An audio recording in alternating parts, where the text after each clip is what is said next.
Good afternoon, and thank you for being here and for joining us today. I sincerely appreciate everyone. I'm grateful to the people of Mississippi for your continued resolve in the face of tremendous suffering.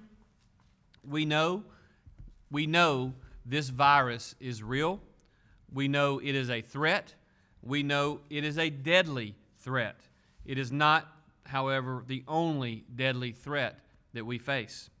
Recently, there were prominent warnings of the disruption of our country's food supply chain.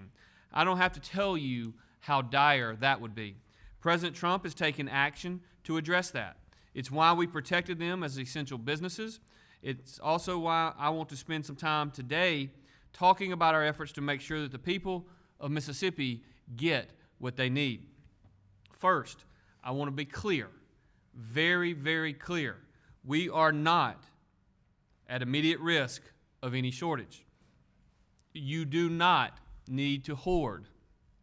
You do not need to empty the shelves of your local grocery store. That will do more harm than good. You will get what you need. The supply chain is still working, although stressed. That is not an accident. It is the result of the hard work of Mississippi farmers and Mississippi workers, represented here today by my friend Commissioner Andy Gibson. I'm going to let him address his efforts to protect those communities, but let me first say a personal thank you to all of you out there who help put food on our tables. They may not realize it in other parts of the country, but in our state, we know that food does not come from a store. We can't forget our truckers who have been working tirelessly to keep our supply chain moving. We can't forget those Mississippians working hard in meat processing plants across the state. And we must do everything in our power to protect all of these populations from the virus and the economic calamity that is coming for our country. Commissioner Gibson, thank you for being here, and the floor is yours. Thank you, Governor, and on behalf of Mississippi's farmers, ranchers, and foresters, I want to thank you for the leadership you've shown in this crisis. I just said a while ago, I don't think there's ever been a governor in the history of the state of Mississippi that's had more on him, much less in the first 3 months. And so thank you for your leadership, and in particular, thank you for recognizing the essential operations of Mississippi agriculture. Mississippi is a state, certainly, where agriculture is number one in terms of our economy. It is our largest industry, and we understand the importance of food and food supply. And I appreciate you allowing the farmers to continue to operate during the full scope of this emergency. And as a result, today, we do not have a shortage of food in this state. We do not have a shortage of food in this country. You have seen media reports of different plants across the country, in the Midwest and the North, various plants where there have been shutdowns. Some of those reports, I think, are painting just a partial picture. It's not an issue with a lack of livestock or animals. It's an issue in those cases, in those states, of workers who are either exposed to the COVID or showing symptoms, or in some cases not willing to come to work. And so as a result, there have been some plant shutdowns of meat plants in other parts of the country, but none of those rise to the level of threatening our food supply. If anything, we have more food than we know what to do with right now. When the restaurants shut down and the schools closed, then that eliminated about half of the market, of domestic market for American agriculture. And so our farmers are to be thanked, first and foremost, for continuing to work during this crisis. Even at great loss, the prices have dropped for farm commodities to a point, certainly it's going to be long-term recovery from that, but our farmers are still farming, and I appreciate everyone. Our farmers also, and agriculture in Mississippi employs 29% of the people who have a job in this state. Almost a third of the people who work in Mississippi are employed in some agriculture-related work. That's critical, and the trucks have continued to run. And as I heard the governor say here, don't hoard. I want to echo that. Let me say very clearly, greater than the risk of COVID-19 to our food supply is the risk of panic buying. We saw that in the first days of the crisis. People rushed to grocery stores and overran the shelves and buying and hoarding more than they could ever eat themselves. And so the reality is we all need to stay calm, keep shopping, buy what we need for a week or two. There's going to be more food. Our farmers are the most productive in the world. And we always thank our farmers, but we can especially thank them in these days. We don't have a risk of running out of meat. I just got a report a while ago from a national organization. We have frozen chicken supplies in this country that would last a long, long time. It's at capacity right now. The fact is we have more food than we know what to do with. Now, that being said, there is a demand issue. When there are these reports that come out in the media and the press and people get afraid, then they may run to the stores and they may buy up everything. And you may go to a store and find there's no milk there, there's no butter there, there's no meat there. But that's a temporary thing. There's another truckload coming. Our grocery stores, when this crisis started, were getting maybe a truckload of different products a week. Now they're tripling that because it's really the only retail outlet for food, grocery stores, since the restaurants have closed for the most part except for drive-through. So the trucks are running, the food is going to be there. Don't panic, don't hoard. I want to say that we did have some poultry houses impacted certainly as a result of the recent storms. The Easter storm and the week after that, over 220,000 chickens were killed and about 120 houses damaged as a result of those storms. But even so, we are number 5 in the country in chicken production, and we are a leader in agriculture, and there are no signs of us running out of food anytime soon. I do want to say, due to some of the plant closures in other areas of the country, that we may not be able to get the particular brand that we want. We might not be able to get that particular style sausage that you want to have breakfast or that particular hamburger. But there is no shortage of the products, food that we need to survive. America not only feeds ourselves, America feeds a lot of the world, and our farmers are to be thanked for that. So there are possibly some short-term, strains on the supply chain and plants where COVID has been found, but all those can be managed, and I appreciate President Trump just the day before yesterday issuing an order to make sure. He didn't order anybody to stay open. And what he said was the full resources of the federal government are available to make sure our workers are safe, that they have everything that the plants need to operate, and there's no reason to shut down. Even in a COVID outbreak, there'll be resources there to sanitize, to clean PPE, to keep working, and keep Americans fed. So I appreciate that. And Governor, I want to thank you. I do want to say that in these times, I think we come to appreciate things that we might have taken for granted before, things like gatherings and so forth and opportunities. But one thing that we should never, ever take for granted is the fact that we have abundant, safe, and plentiful food to eat to survive here in the state of Mississippi and in the great United States of America. Thank a farmer. Thank you.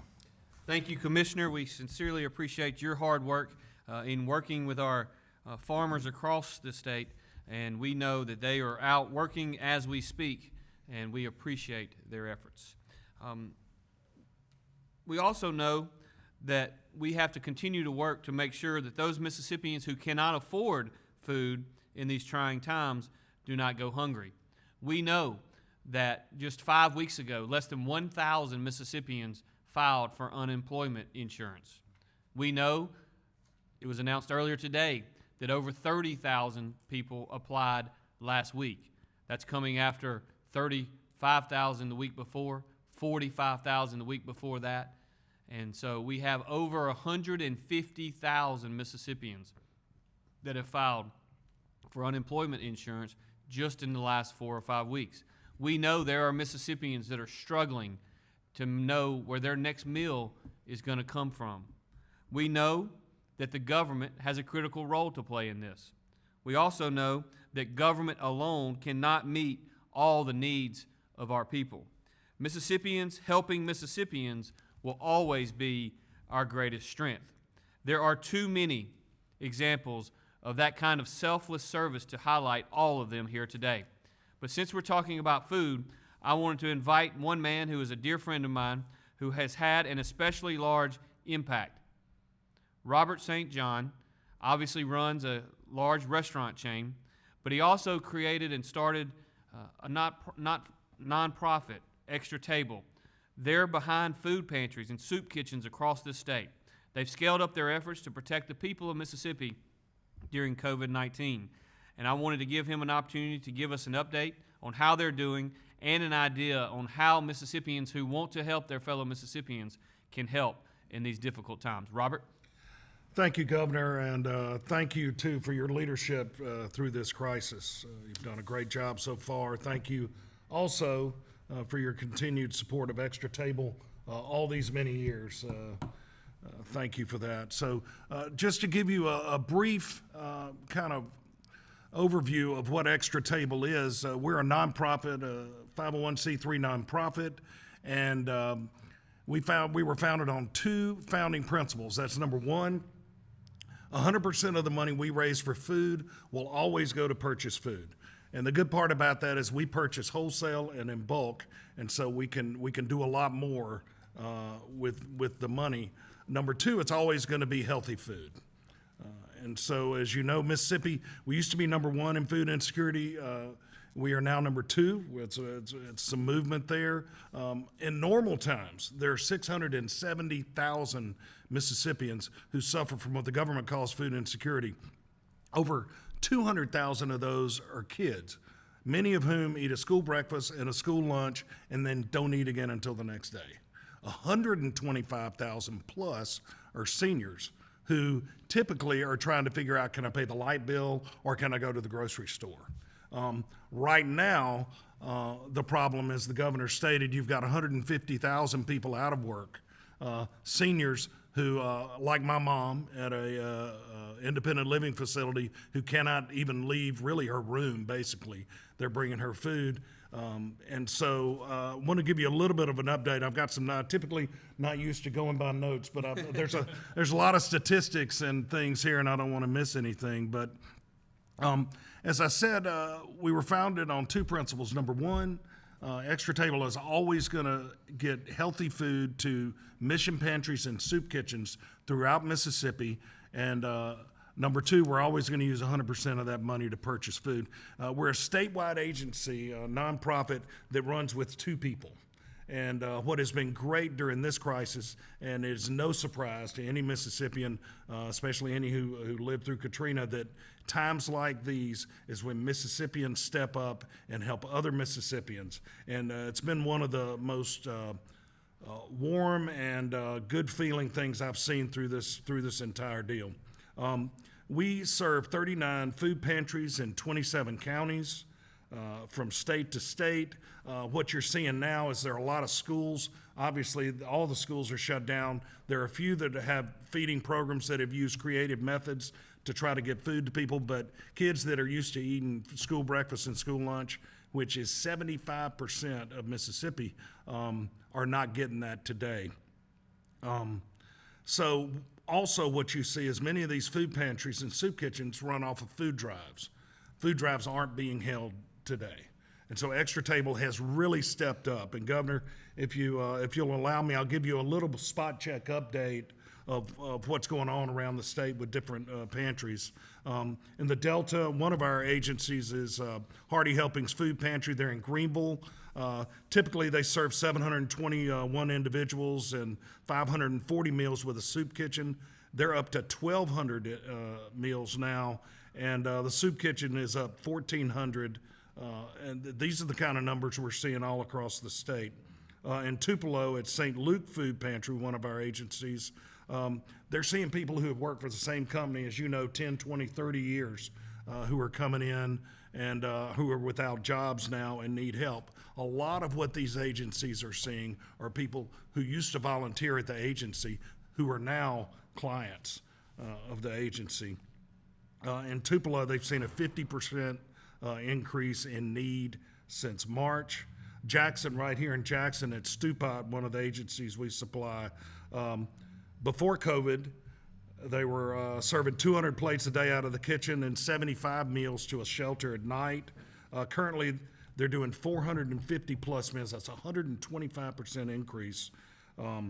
And they've also added breakfast, and they're doing senior citizen meals, Meals on Wheels, twice a day.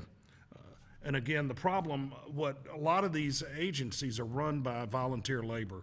They don't have big budgets. They're just trying to get food to people, and most of them are run by or help with volunteers and senior citizens who are now, pretty much locked up and can't work. So there's a big increase there. Hattiesburg at Edward Street Fellowship Center, which is the agency where Extra Table, we really got our start. They're seeing the same thing. In March, they distributed 50,327 pounds of food.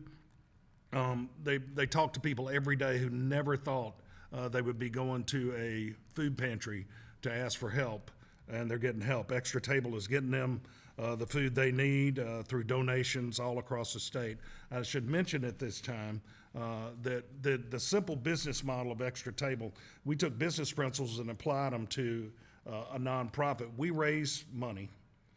We use that money to buy healthy food, low-fat proteins, low-sugar fruits, healthy grains, low-sodium vegetables. We buy that food in bulk and at wholesale, and we use food service distributors, Benny, Keith, Cisco, Chow Purchasing, and we take advantage of their purchasing power. We take advantage of their inventory system. We take advantage of their shipping. And so that's how we can run a statewide agency with just 2 people. We raise the money. We use 100% of that money to ship food directly to agencies. They don't pay a dime. On the coast, the last update here from Hancock Food Pantry, their family feeding is doubled.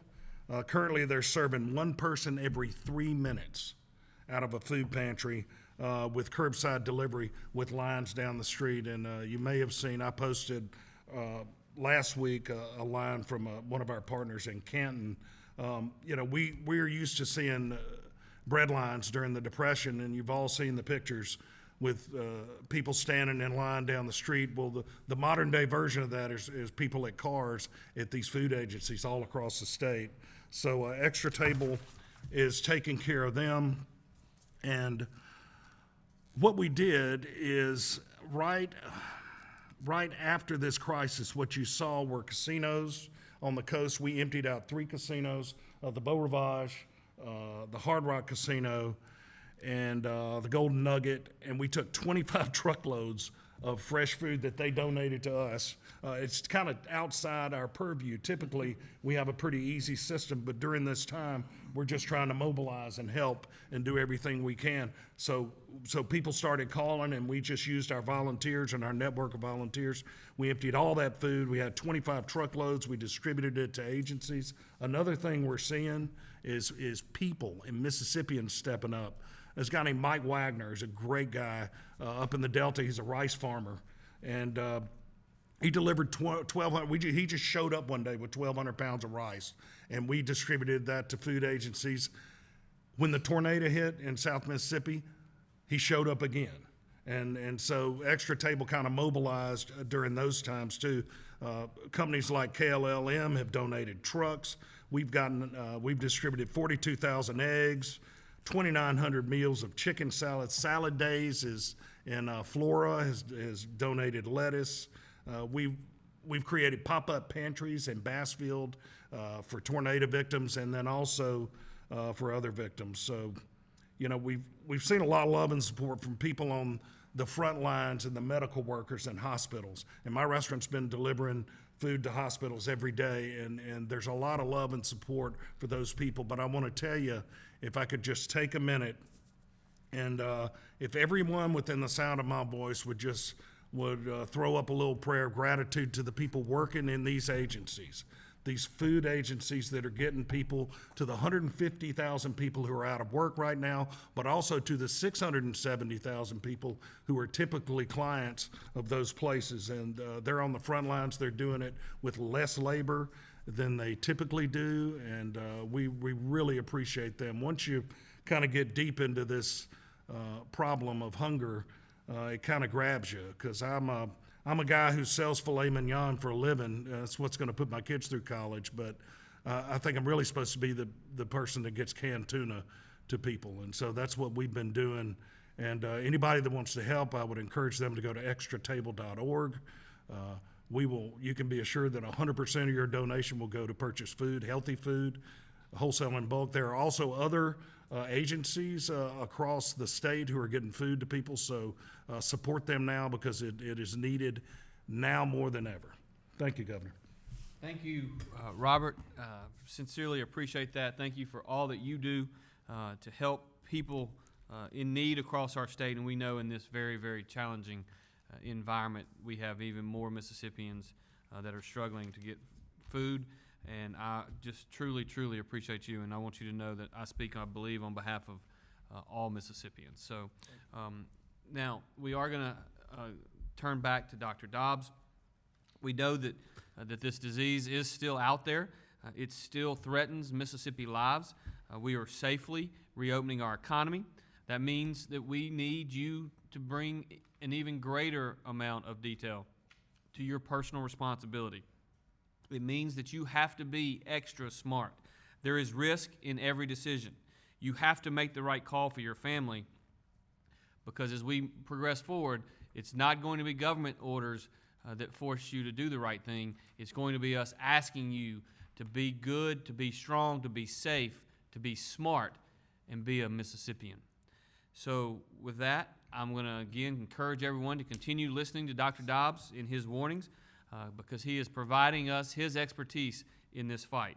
With that, Dr. Dobbs, I want to turn it over to you. Thank you very much, Governor. And I'd also like to thank Commissioner Gibson. He's actually been an active supporter of the medical response, the UMC drive-through clinic, or the new N95 mass sterilization effort we have underway would not be possible without his support. So I would like to just really thank you for that. Moving on to updates in coronavirus, we're reporting 246 cases. As you've noticed, we've been sort of pretty dead level at about 250 cases a day.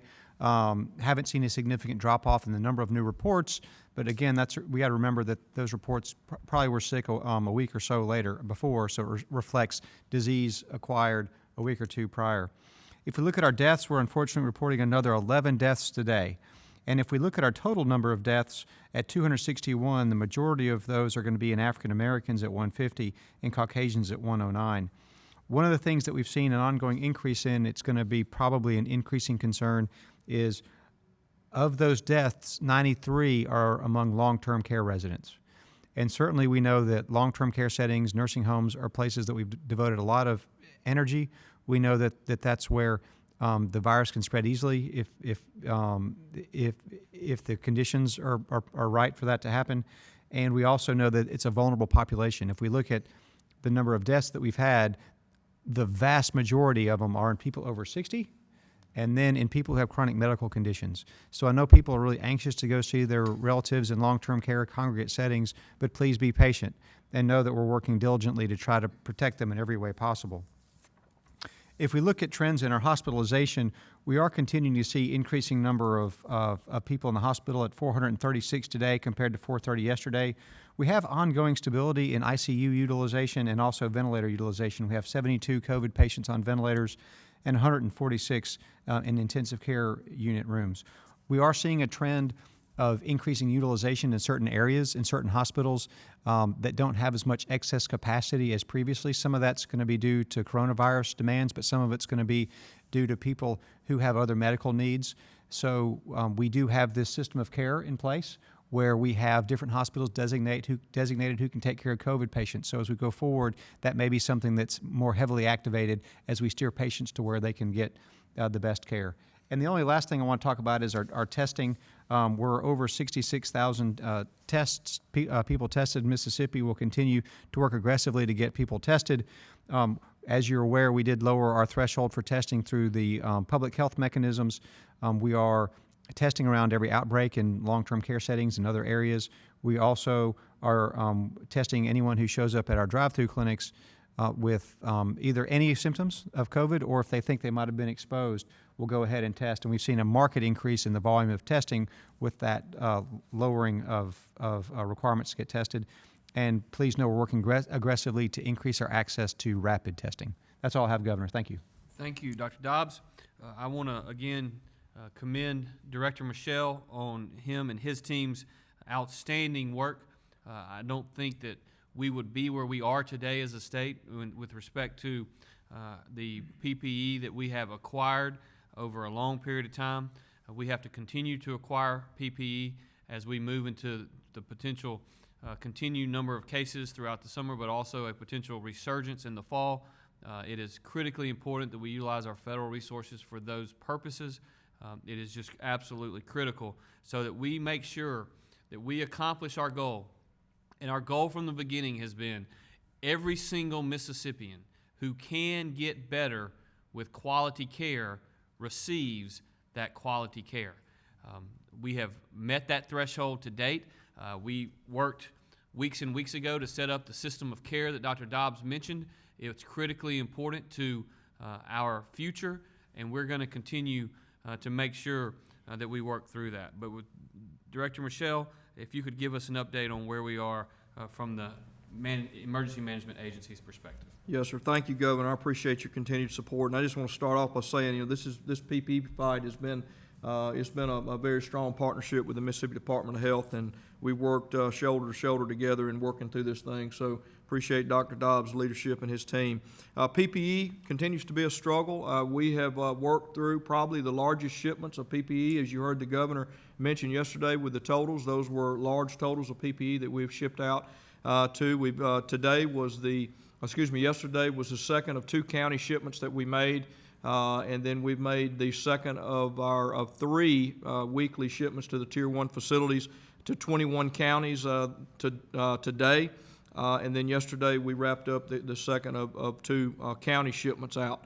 I want to reiterate that PPE continues to be in short supply. We are certainly in better shape today than we were yesterday, but we continue to watch it very closely. It is something that, again, this partnership with the Mississippi Department of Health and the daily calls that we make to those Tier 1 facilities to make sure that in some cases they maintain at least 2 to 3 days of supply before we resupply them.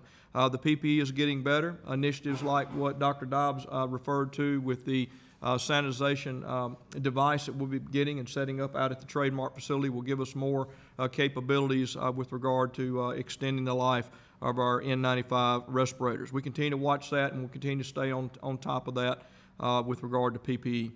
Quick update on your declarations. We talked a little bit about the Pearl River flood declaration that FEMA declared on April the 23rd. That was initially declared for 4 counties. We have since requested additional damage assessment validations with FEMA, which will bring 11 more counties to that declaration for a total of 15 counties there. It's already been mentioned today about the Easter storms, the Easter tornadoes that Governor Reeves was able to get expeditiously for the state of Mississippi. That is for 3 counties were initially declared. Since we have gotten the declaration, we are going to be requesting to add 23 more counties to that disaster, which will bring us to 26 counties for the Easter tornado. We are still working through damage estimates for the storm that hit on April the 19th, as well as on the straight line winds and tornadoes we had on the 22nd and 23rd. With regard to the 19th April storm, we're still about $1 million away on damage assessments. We still have got a number of counties that's got to report with that. Very confident we'll get to a threshold for that event. And on the 22nd and 23rd, Governor, we're still conducting damage assessments there. Still a little bit of ways, but we'll work through that as we get to it. Finally, I just want to remind everyone about hurricane season that is rapidly approaching. If you've done any research on that, you'll notice that the waters in the Gulf of Mexico are abnormally high. Of the 18 to 20 storms that have been predicted for this hurricane season, almost half of those are predicted to form in the Gulf of Mexico. So if the rest of the year is any indication of what we've had so far, Governor, we are probably going to be busy.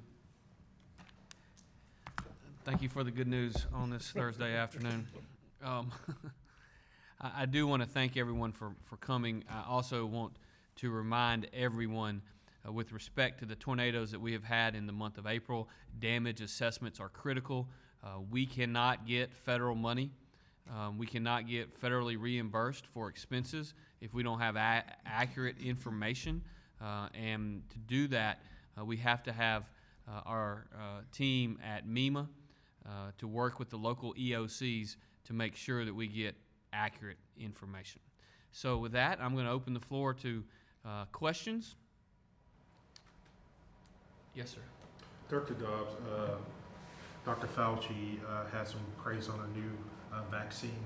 I can't pronounce it if you pay. Me either. But it starts with a D, Desimis, for example, whatever. Has there been any trials in Mississippi regarding that vaccine, and what do you expect that to come down the pipeline? I know there's several things out there. One of the things that I know that was really exciting was remdesivir, which is an antiviral medication. It's kind of like Tamiflu, but for coronavirus. There were some encouraging early findings, but certainly it's not going to be the silver bullet that we would want for it to be. It was actually designed initially for Ebola virus and showed some antiviral activity that might be useful. There are people in Mississippi who've had it early on. I know of patients who received it through a compassionate use protocol. And then right now, UMC does have a study looking at it. So it's something we're excited about, but certainly understand that it's not going to be a mechanism for us to get out of this unscathed. But we welcome another tool to fight coronavirus. Cordelia? Commissioner Gibson, I know that you had announced, I guess earlier this week, the Farm Corps program. Can you speak a little bit more to that? And also if there's been any impact on those workers who may have been coming into the country with visas, that if there's a current concern or an upcoming concern for the work for harvesting and everything else. Absolutely. The Farm Corps program is the result of an idea of Congressman Trent Kelly, and it actually is a program that was rolled out earlier this week. There is a need for workers on the farm because of some delays, and again, whether people are unable to come or unwilling to come through the H-2A program for farm work. And yet we have a lot of unemployed, temporarily or permanently, or furloughed veterans. We have National Guard, reserves, military that don't have work right now. So this is a one-stop portal, Mississippi Farm Corps, CORPS, and the military can go and look for job opportunities, and farmers can go and post those opportunities on that site. And it's been well received, and I think it's certainly much needed on the farm. But look, this crisis hit right at planting season here, and as our farmers are getting back in the field, we took action to waive different regulations so nothing slowed them down. But then the question is, who's going to drive that tractor? Who's going to operate that piece of equipment? So the Farm Corps is a way to help our military men and women and our farmers at the same time. Jack from Grand Ledger has a question. Jack?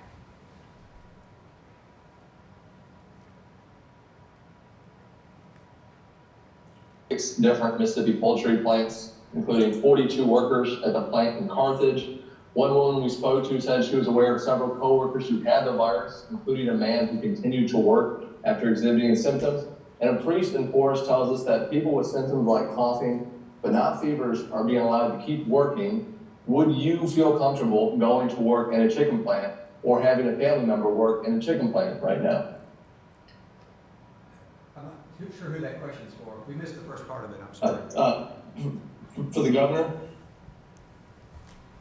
Yeah, we clearly have, as was mentioned yesterday, we have a number of scenarios where when we look at the county level data, such as Scott and Leake County data, we clearly have challenges there, and we certainly have, working with Dr. Dobbs, and as he mentioned yesterday, we have a scenario in which there's quite a few individuals that are infected. Now, he said yesterday, and I'll turn it over to him, that they did not have a confirmed case of having been transmitted within one of those plants.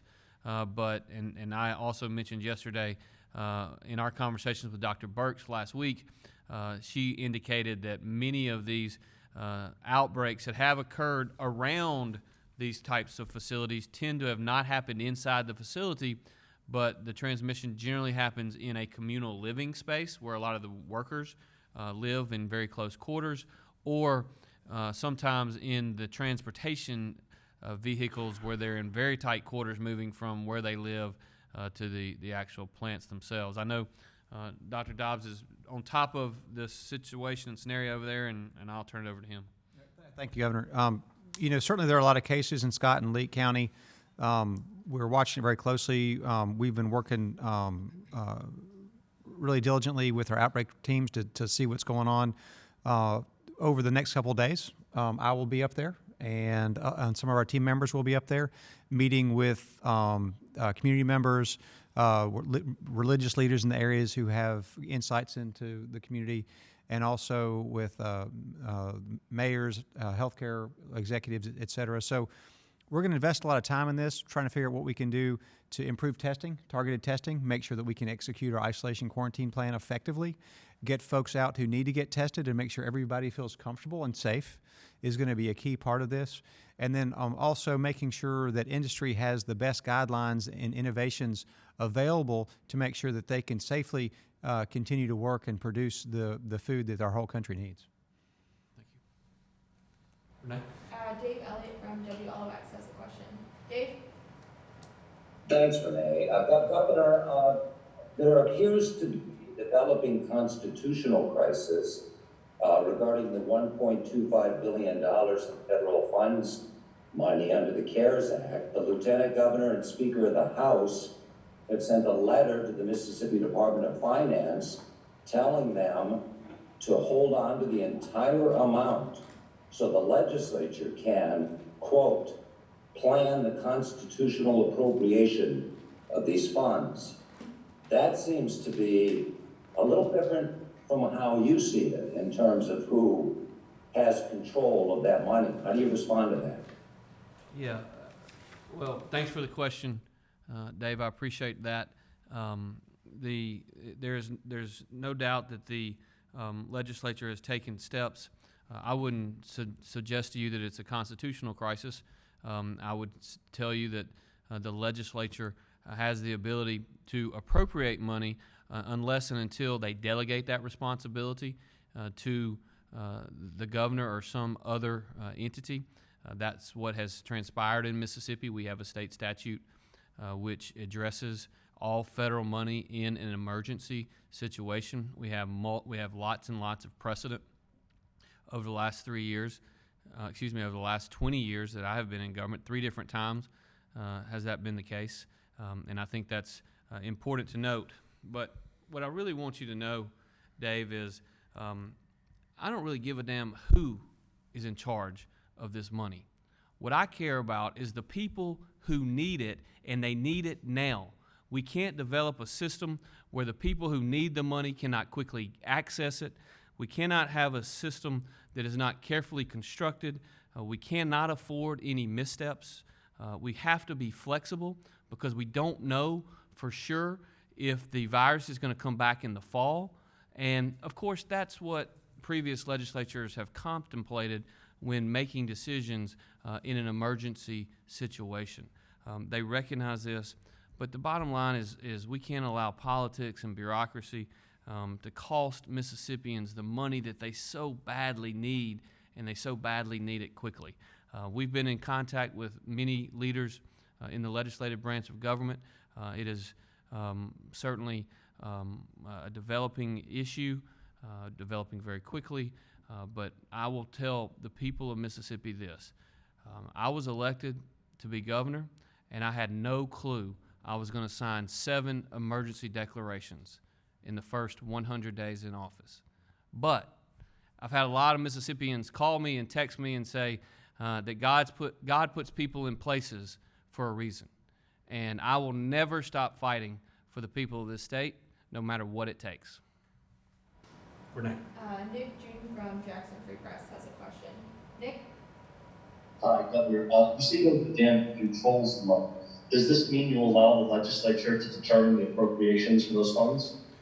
We are going to work to ensure that we get these monies in the hands of the Mississippians who need them as quickly as is humanly possible. We're going to do it in a way where we protect on the back end, because we know the Inspector General is coming back and reviewing this. And so we've always planned to work with the legislature on the expenditure of these funds. There is a tremendous amount of money, but I will tell you it is incredibly important that in federal and state emergencies, in disasters, we as the executive branch of government have to have the ability to do what a chief executive does, which is execute the laws that have been passed by the legislature. They make the law, the executive branch executes the law. And as it currently exists, it is very clear that the executive has the ability, and quite frankly has to have the ability, to expend those funds for the betterment of all Mississippians. Should they choose to change that law, that is certainly their prerogative, and we'll go from there. Would you veto it if they did? Pardon me? Would you veto the law, the bill if they? Bobby, you and I have been doing this dance for a long time. What I would tell you is I'm not going to commit to doing anything until I actually see the language that might be in it. But I will tell you, if it means that I have to fight to get money to the people of Mississippi as quickly as possible, the ones who absolutely need it, the 170,000 Mississippians who have lost their jobs, the small business owners, many of whom didn't get the PPP program because they didn't qualify, the folks on the front lines, people like teachers who have spent their own money to upgrade their technology, so they could do distance learning. People all across this state have made sacrifices, and we have got to be smart but move expeditiously to get this money to the people as quickly as possible. Governor, how is this different than, I think in around 2005, 2006, you were party to, I think you were one of the primary plaintiffs in a lawsuit against the Attorney General over his office was taking tobacco from the tobacco lawsuits, right, and spending that money instead of it going to the legislature. You oppose that, saying it should go to the legislature. Can you speak a little bit just how this is different? Sure, and that's a good question, Bobby. I appreciate that. It's incredibly different for a couple of reasons. Number one, that particular money was diverted by a judge in Jackson County to a private nonprofit without it ever having gone to the legislature. That was money that was intended for the state, that was diverted by a judge, signed off by the Attorney General, without it going to the state of Mississippi.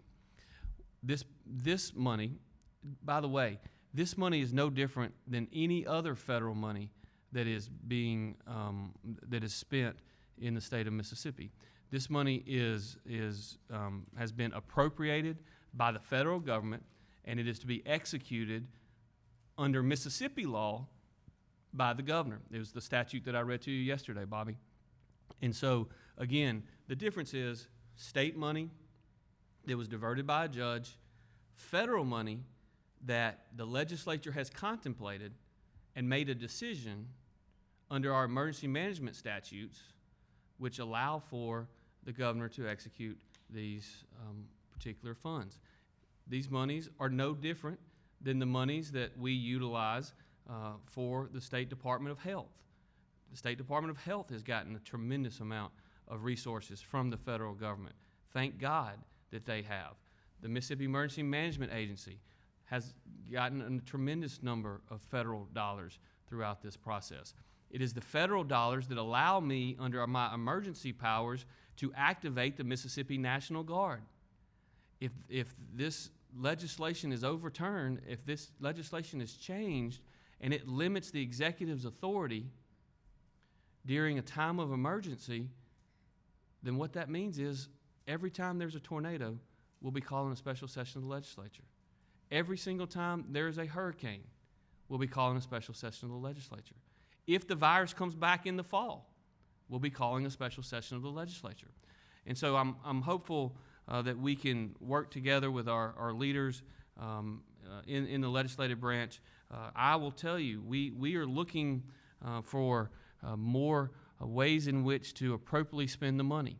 And that's something that we are very interested and open to legislative input. In fact, would have already done so. We haven't spent any of the money yet. We have a group of very strong private sector leaders looking at various industries and various sectors of our economy as to what recommendations they make.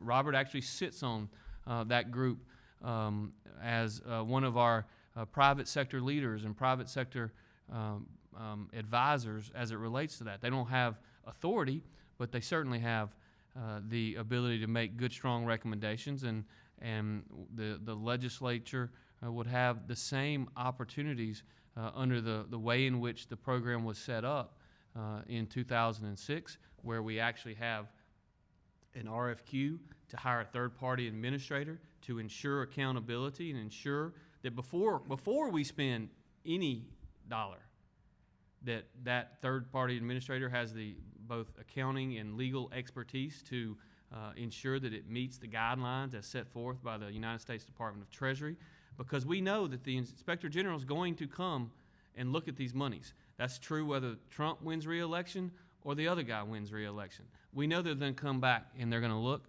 and we just got to be very smart and very, very capable. So. To continue on one more question, I'm sorry. That's one of the complaints that we've heard from legislators, but with all due respect to the private group, that this is a group that's meeting, that as best we can tell is not meeting publicly, or it doesn't plan to meet publicly, and they have sway in how the money is spent. They're saying that it should be a more public forum where those issues were debated. Yeah, well, I mean, the reality is that with the legislature originally scheduled to come back into town on May the 19th,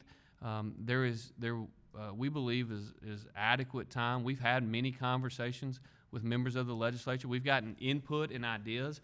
In fact, if you'll call Senator Angela Turner Ford, she's the current chairman of the Legislative Black Caucus.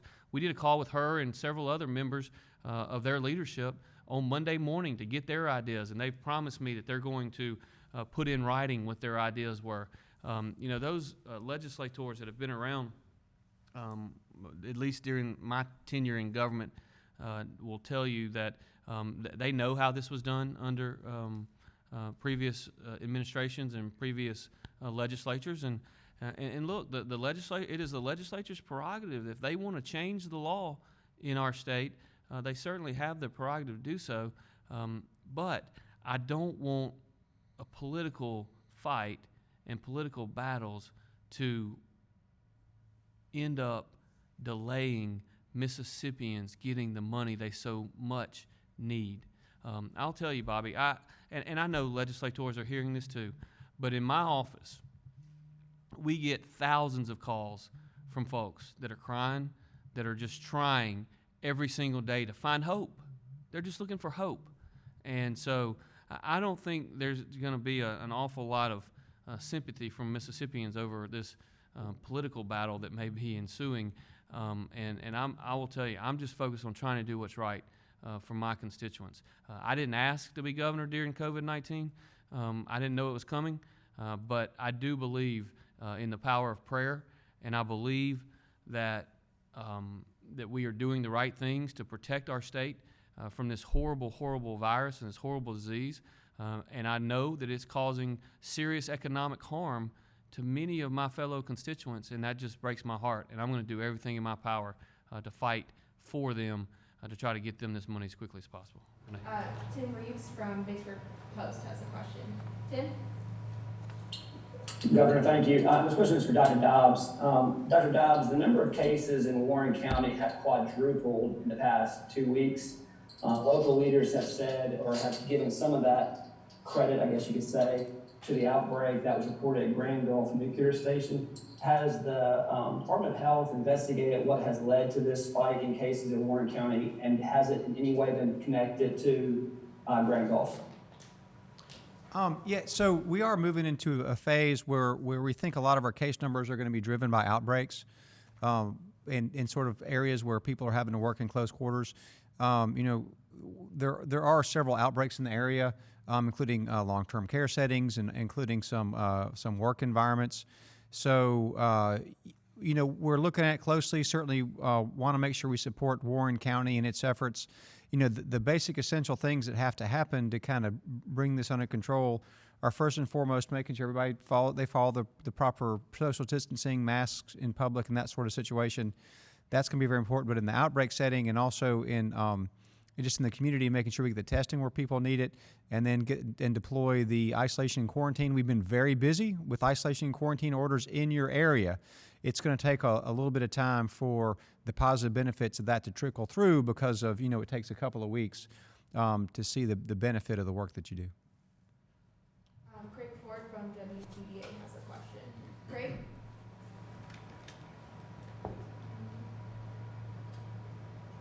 Not unmuting for some reason. Jack from Clarion Ledger has a question.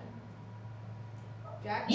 Yeah, for Dr. Dobbs, we've spoken with coroners across the state who say that they are struggling to get coronavirus tests, suspect that the actual number of coronavirus deaths could be much higher than what the state health department is releasing. Is it possible that our current coronavirus death toll is an undercount?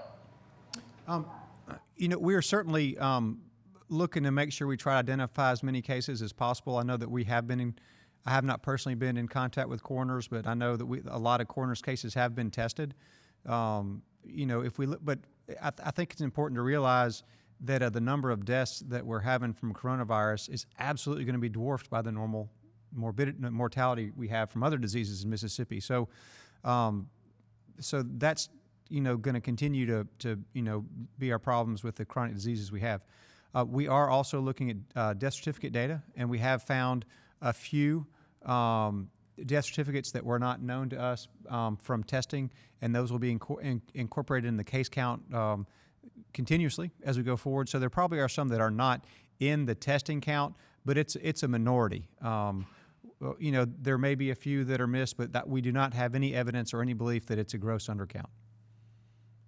Getting some questions about summer camp. Parents saying that they're heading back to work. Their kids may be too old for daycare per se, but typically would go to a summer camp in the summer months.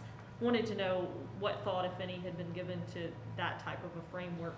Yes, we've started having conversations about summer camps, about youth sports, about other outdoor activities and the relative safety involved in those. And I think we'll see guidelines coming out over the next couple of days or week or so.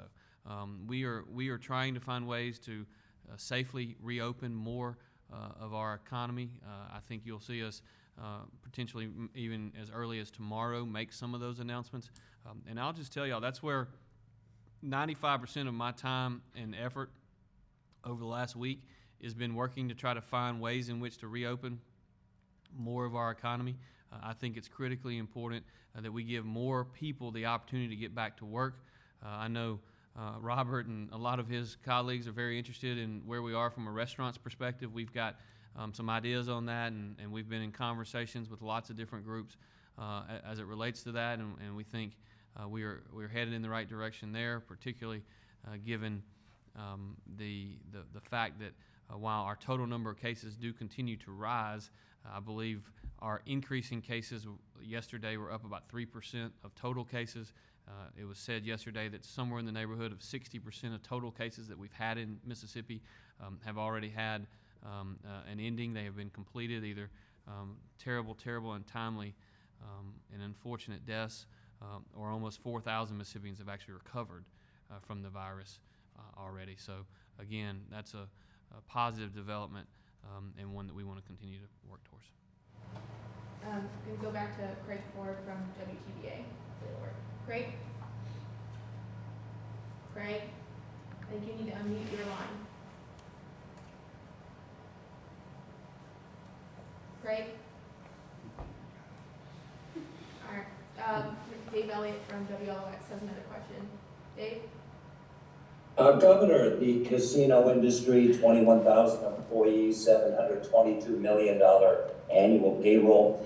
2 casino executives told us today that if they do not open by Memorial Day weekend, it will be a serious financial crisis. Not could be, but will be. They then went on to tell us that operators would need to know by May 18th in order to have time to prepare. And I understand you are now in possession of the gaming industry's opening and operating plans. Could you address both those? I have. We actually have recommendations from the industry. We have recommendations from the Gaming Commission. We have been in contact with both. We have had conversations with both. There are other jurisdictions that have definitely looked at this particular issue, and we are hopeful that we are very close to developing a plan. I am confident that by Memorial Day weekend, we will have some of our facilities open. It's going to not be open in exactly the same way that when they closed, and I think they know that. They're comfortable with that. You've got issues with card games, for instance, where people are handing back cards and they're handing chips and things such as that. And so we've got some continued work to do, but we are, I think, heading towards being able to ensure social distancing in those venues in a way that can potentially be safe for Mississippians. Jack from Clarion Ledger has another question. Jack? Yeah, I like to play some devil's advocate, Governor. Even though there's a growing number of chicken plant workers infected with coronavirus, you said you can't say there's an outbreak of chicken plants because there's no evidence of transmission there.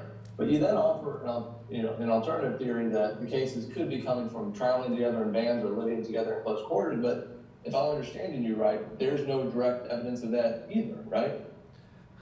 Well, Jack, I'm shocked that you're playing devil's advocate, but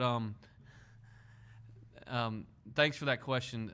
What I actually said, just to be clear, is because I haven't been in Scott County and haven't, I don't have the advantage of having talked to the contact tracing teams that Dr. Dobbs has. But what I said was yesterday Dr. Dobbs said, and this could have changed, but yesterday I heard him say that there had been no evidence of there being any transmission within the facility. I also said I didn't say that the communal living and or the transportation was the issue in many of these instances. I said Dr. Burks said when I spoke to her last Friday that they believed, and what they were seeing in other parts of the country, that it was much more prevalent in those two facilities. Again, I don't have a medical degree. I've learned a lot from Dr. Dobbs and his team over the last several months, but that's what I actually said, is that my advice is coming from both state health experts and our national experts, Dr. Burks being the leader of the coronavirus task force in the White House. So. And Governor, I can say, I mean, there is evidence of transmission outside Of the employment areas. So that doesn't mean there's not some transmission that we have not detected yet, but we have detected some outside. And so we're going to continue and are going to intensify our analysis of the transmission dynamics within those counties. And so more information should hopefully be forthcoming soon. Dave Elliott has another question. Dave? Dave, you're on. All right. Nick June from Jackson Free Press has another question. Nick? Hi, Governor. Will the recommendations of the Restart Mississippi team go to the legislature? Will they be deliberated there? And will any of that be subject to open meetings requirements or anything like that? Well, what I would tell you is we are under the impression that we will be working with the legislature to develop a plan long-term for these monies. We think we've got some areas that I mentioned the other day, some areas such as education technology. I believe that we ought to potentially help our teachers, many of whom have had to come out of pocket to be able to be able to provide the distance learning. They've obviously, in many instances, had to upgrade their technology. They've had to upgrade the amount of bandwidth they have in their home in many instances. And so I think that's a clear example of a way in which to utilize these monies. There is also, I believe, an opportunity to help private sector businesses and governmental entities as we continue to get more and more masks and PPE built up, and as we continue to encourage more and more Mississippians to wear masks into the public and also into the workplace. I believe there's a way in which for us to help in that regard.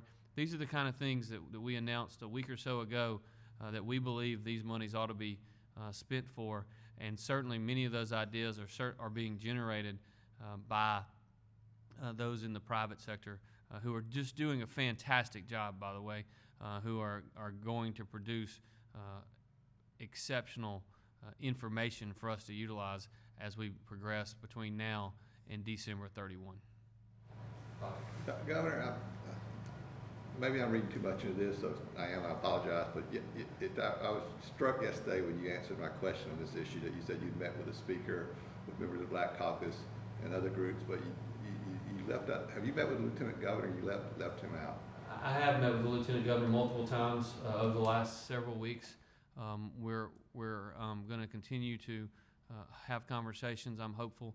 I have met with all of the members of the Senate via at least 2 different conference calls in the last several weeks. Met with all of the members of the House similarly. And I will tell you, we have made the decision to go through the leadership. The fact is we are in uncharted territory. Everybody is, I'm confident, is well-intentioned and wants to make sure that we get this done right.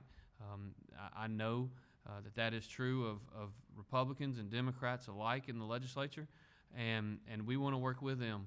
They have a lot of great information. We have to operate under the laws that exist in the state of Mississippi. I would not have been doing my job as governor of this state if we were not planning based upon the laws of the land of the state of Mississippi today. The laws of the land that have been the law for 40 years. Now, that's what we've been doing in the governor's office. We've been working with the Attorney General as well as it relates to that. And the Emergency Powers Act is critically important and allows us to respond to catastrophic events. We're using the exact same powers under the under the Emergency Management Act for the Easter storms that we're using for the coronavirus. We're using the exact same laws of the land of the state of Mississippi for the flood that occurred back in Jackson in what seems like 150 years ago, but I think it was less than 60 days ago.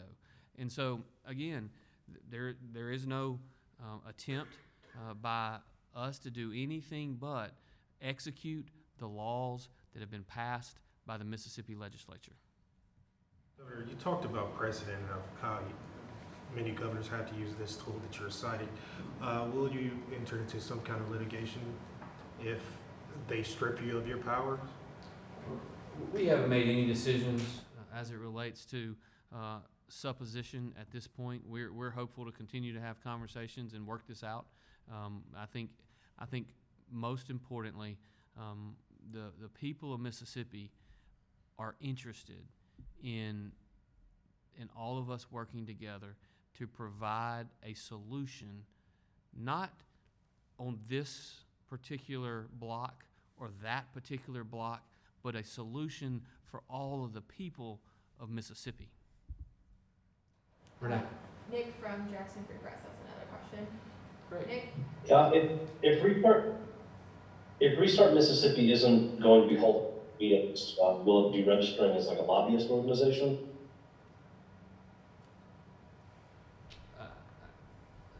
No.